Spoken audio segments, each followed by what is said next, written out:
¿Cómo está? Un gusto saludarle. Gracias por ser parte nuevamente de esta entrevista a fondo. Hoy muy especial para conversar con quien hasta el día 11 de marzo más o menos va a ser diputado solo por Viña del Mar y Concón, pero a contar de marzo, ¿no es cierto?, va a ser por el distrito 17 que incluye las provincias de San Antonio y provincia de Valparaíso. 7, eso es.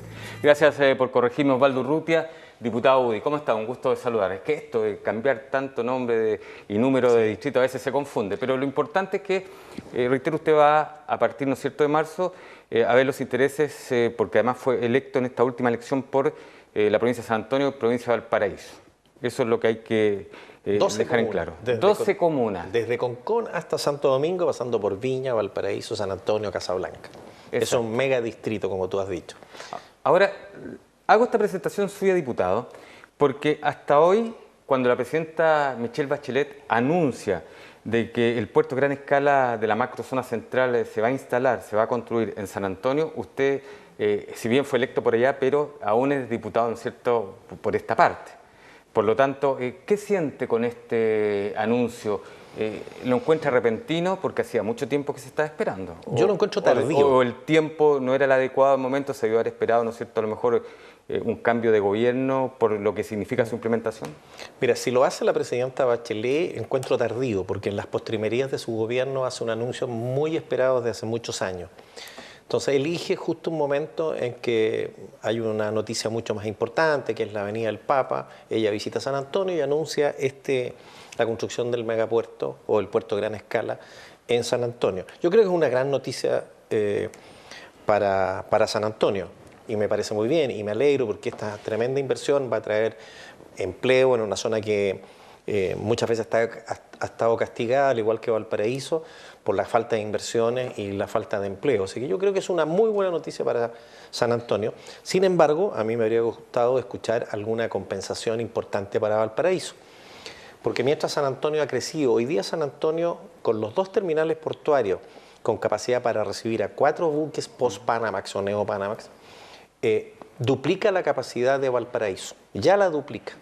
Eso va a significar que va a tener mucho más potencial de transferencia de carga que lo que hoy día tiene Valparaíso. Y con la construcción del megapuerto la va a cuadriplicar. Ahora, diputado, disculpe que cuadriplicar, entonces sí. Valparaíso se va quedando como un puerto boutique. Es que le quiero preguntar por esto, porque el intendente regional Gabriel Doney hizo unas declaraciones bastante interesantes en que señala que aquí tuvo que ver el tema de diálogo, que hasta hace 2 años o 3 años en San Antonio había una serie de problemas con los trabajadores, con el tema de la infraestructura. Sin embargo, las autoridades fueron capaces de dialogar, ¿no es cierto?, con la empresa portuaria y se llega a este resultado.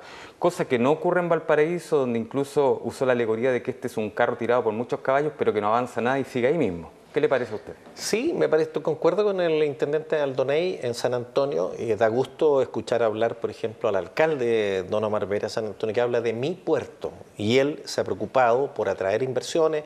No te olvides que una de las industrias más grandes, empresas más grandes que fabrican contenedores, se colocó en San Antonio.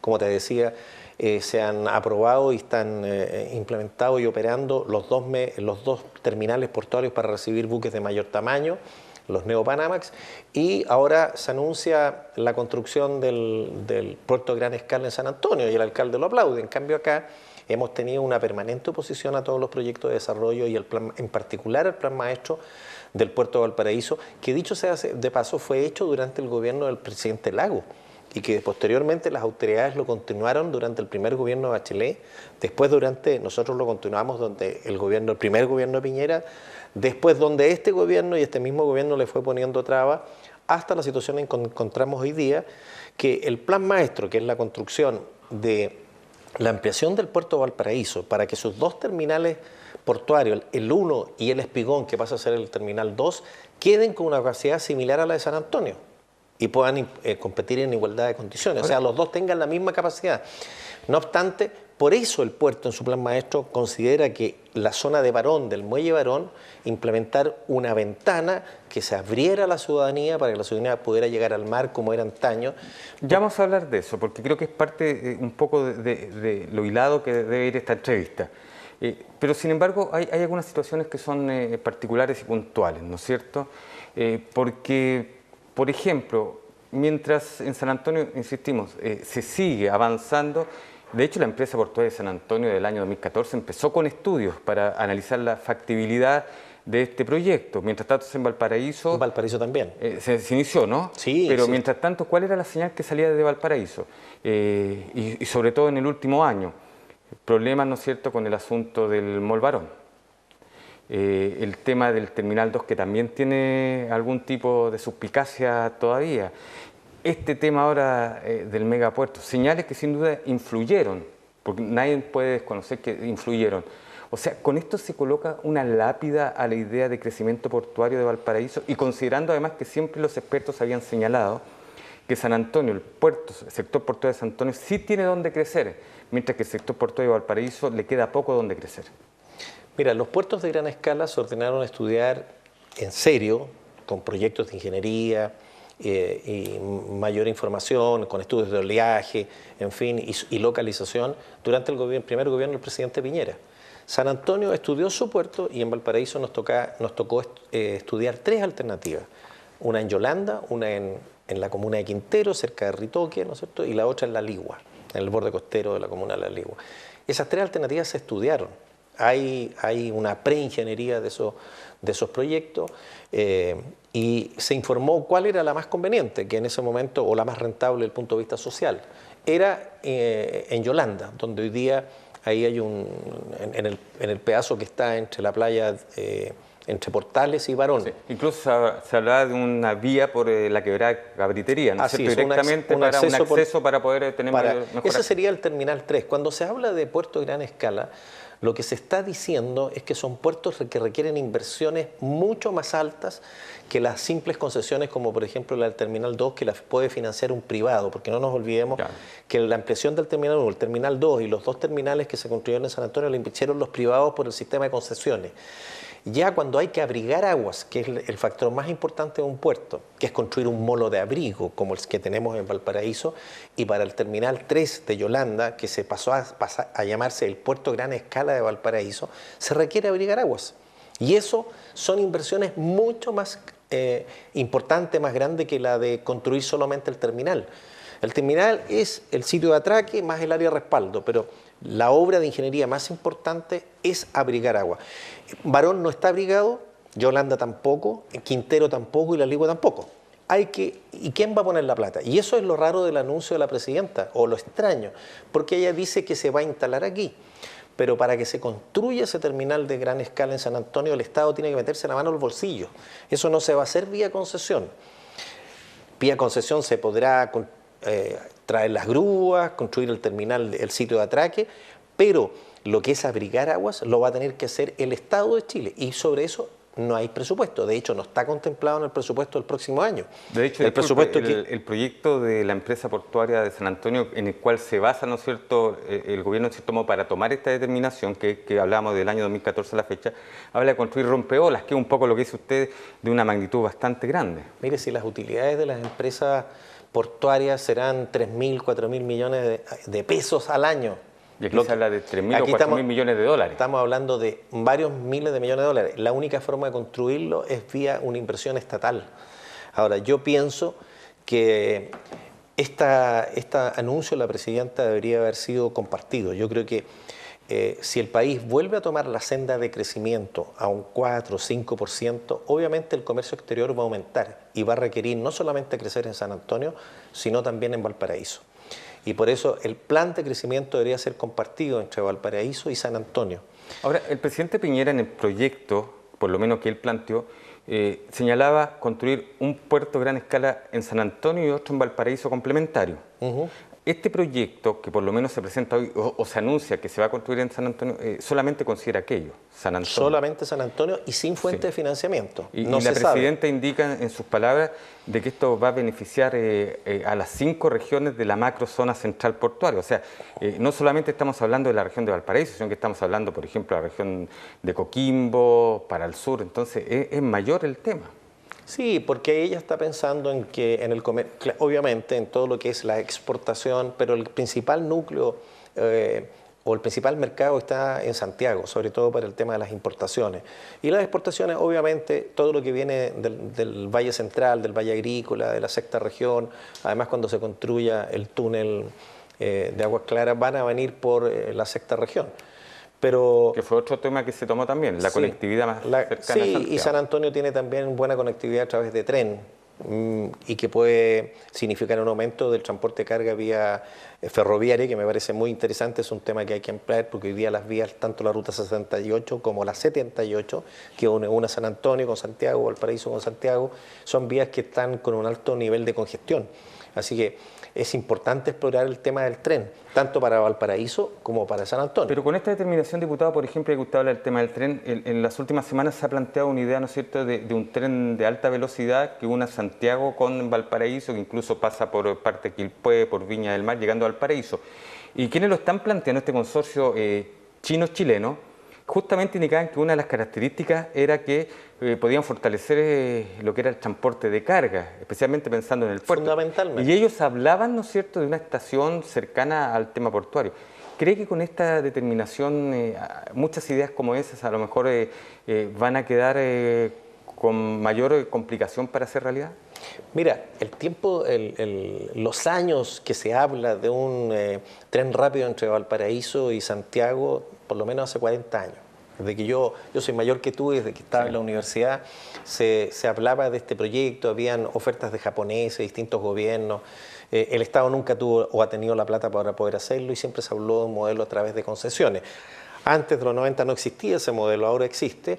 En algunas ofertas que se han hecho llegar hablan de un modelo con subsidio por parte del Estado. Este por primera vez aparece como una alternativa en que no requeriría subsidio del Estado, pero sí requiere un plazo muy largo de concesión, ¿ya? Y fundamentalmente está pensado como un tren de carga, que lo más importante es movilizar carga de los puertos de Valparaíso y San Antonio, probablemente con estaciones de transferencia en Melipilla. Sí, se habla de un par de estaciones de transferencia. Sí, pero bueno, todavía no hay un diseño, no sabemos cuál va a ser el impacto ambiental que va a generar. No nos olvidemos que muchos de los proyectos que están judicializados en Chile tienen que ver con el estudio de impacto ambiental, que hace mucho más complejo hoy día el desarrollo de proyectos. Entonces hay que ver cuál es el trazado, cuál es el diseño, cuántos son los años de concesión, saber en detalle cuánto es la inversión que van a hacer los chinos.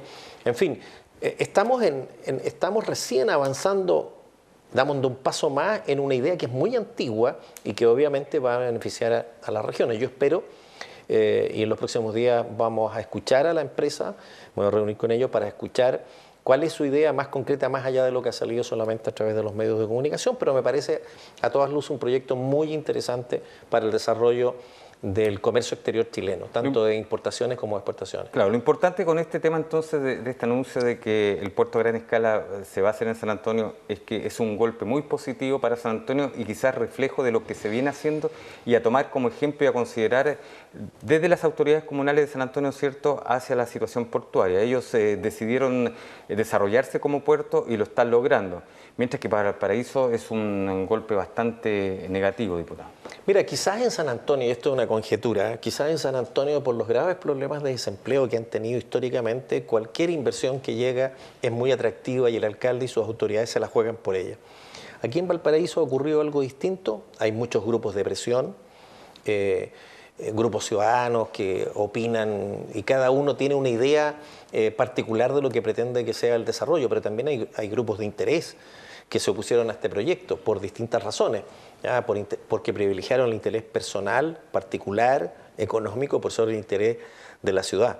Mira, el otro día en una entrevista en un importante medio de comunicación, entrevistaban a un grupo de profesionales del urbanismo y la arquitectura que tienen cierto prestigio a nivel nacional, y fíjate que casi todos coincidían en lo mismo, que ese espacio debería ser un paseo público que permitiera el acceso al mar a los vecinos de Valparaíso, que se remodelara la bodega Simón Bolívar, esa antigua bodega, que se le diera un uso comercial, en fin, y todo eso, y que fuera una alianza público-privada, o sea que el Estado pusiera el terreno y que un privado hiciera la inversión. Bueno, todas esas características las tenía este proyecto. Era una alianza público-privada, el Estado pone el terreno por 30 años, y si después de 30 años no le gusta, se devuelve.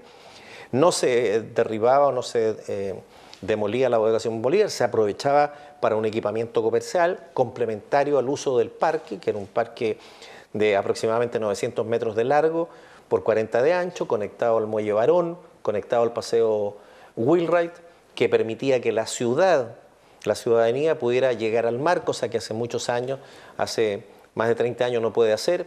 En fin, que el 60% de las áreas eran áreas de esparcimiento público, que no es necesario ingresar al centro comercial para poder llegar al borde mar y ingresar al Paseo Barón, que además tenía conectividad a través del tren, del metrotren. O sea, es un proyecto... Pero justamente esa conectividad, diputado, porque, ¿no es cierto?, de acuerdo a la norma de urbanismo, ¿no es cierto?, pasa una línea de tren que no debiera haber pasado por la conexión directa con, en este caso, una vía troncal. Mira, y eso al final lleva a la gente de la Corte de Apelaciones, a la Sala de la Corte de Apelaciones, no, perdón, de la Corte Suprema. De la Corte Suprema de Justicia, claro.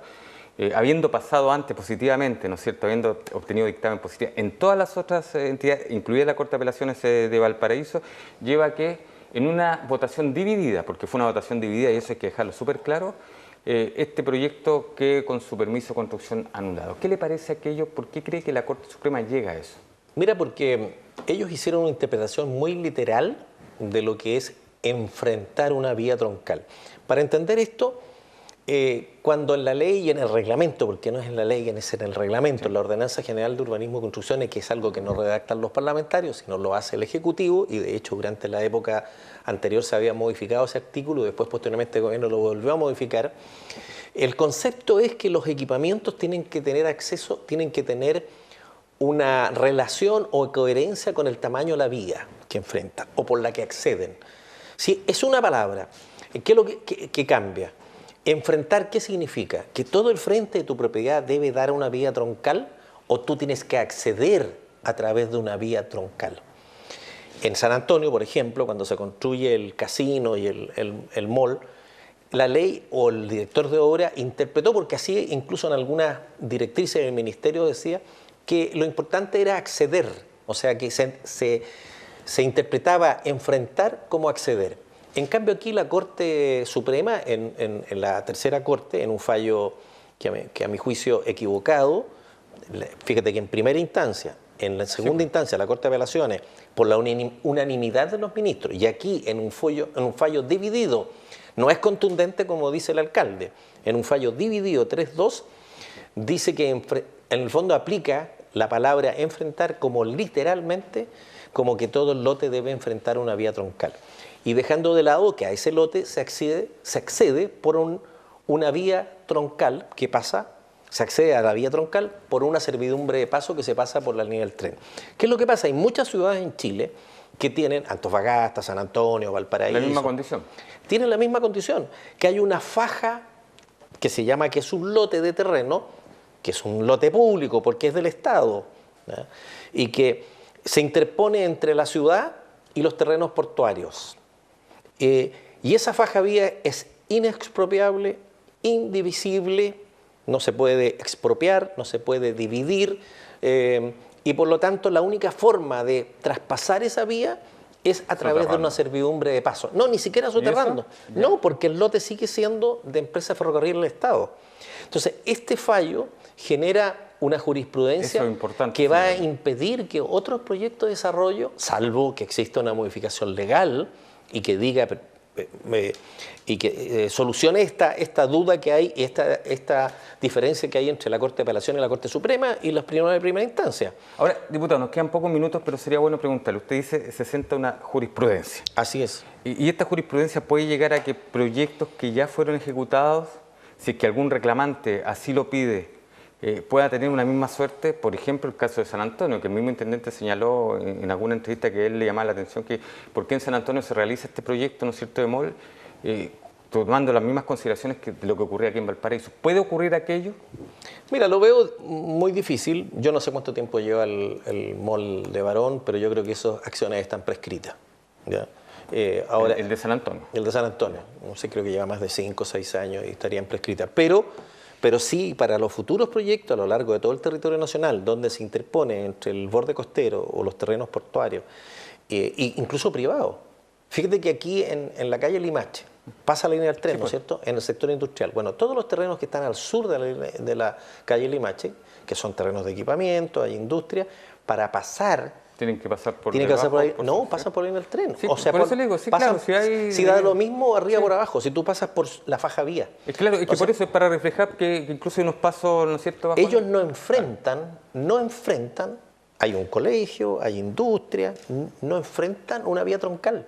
Es un tema complicado. Entonces, ningún proyecto se podría desarrollar en esa zona. Entonces, por eso te digo, yo creo que la Corte Suprema se equivoca cuando interpreta este artículo de la ordenanza, no de la ley, en forma tan literal.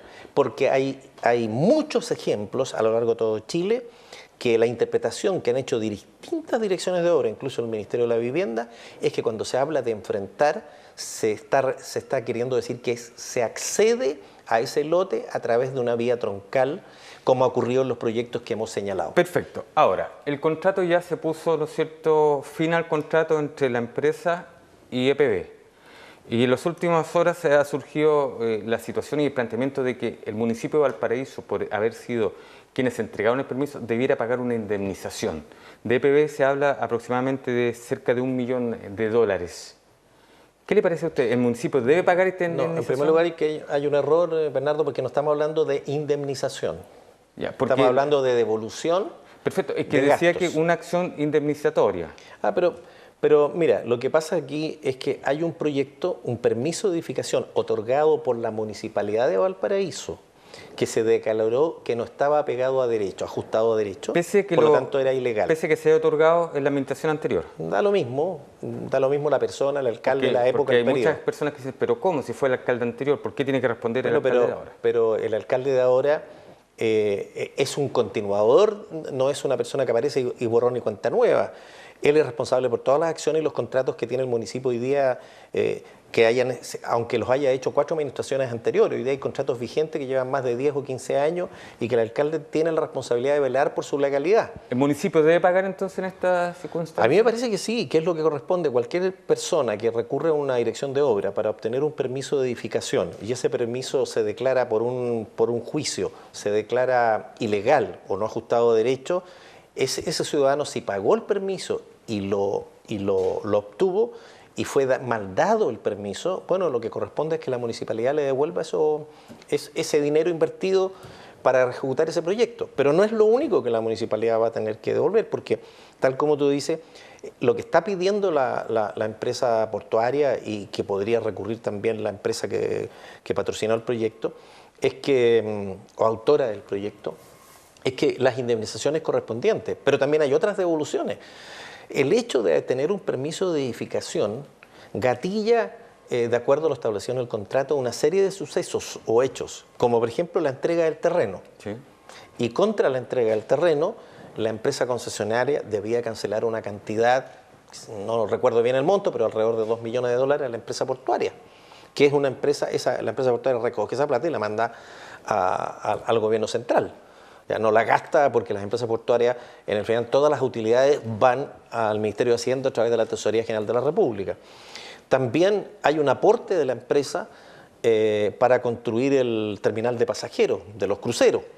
Y así vamos sumando todos los gastos que tuvo en inversiones, porque la empresa en algún momento, cuando le entregan el terreno, efectúa la instalación de faena, contrata personas, inicia excavaciones. Está el plan arqueológico, hay un montón de cosas.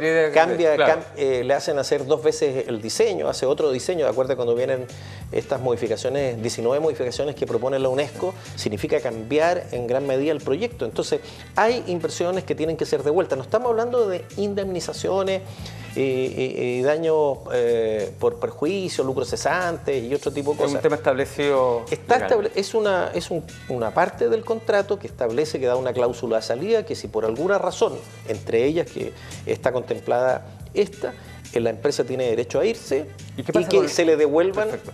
¿Y qué pasa con el terminal de pasajeros? Porque el permiso de certificación también incluía aquella situación. ¿Qué va a pasar con eso? Porque imagínense, ya lo hablamos al principio de esta entrevista. Tenemos el tema de Molvarón, tenemos el tema de que el puerto a gran escala se va a hacer en San Antonio.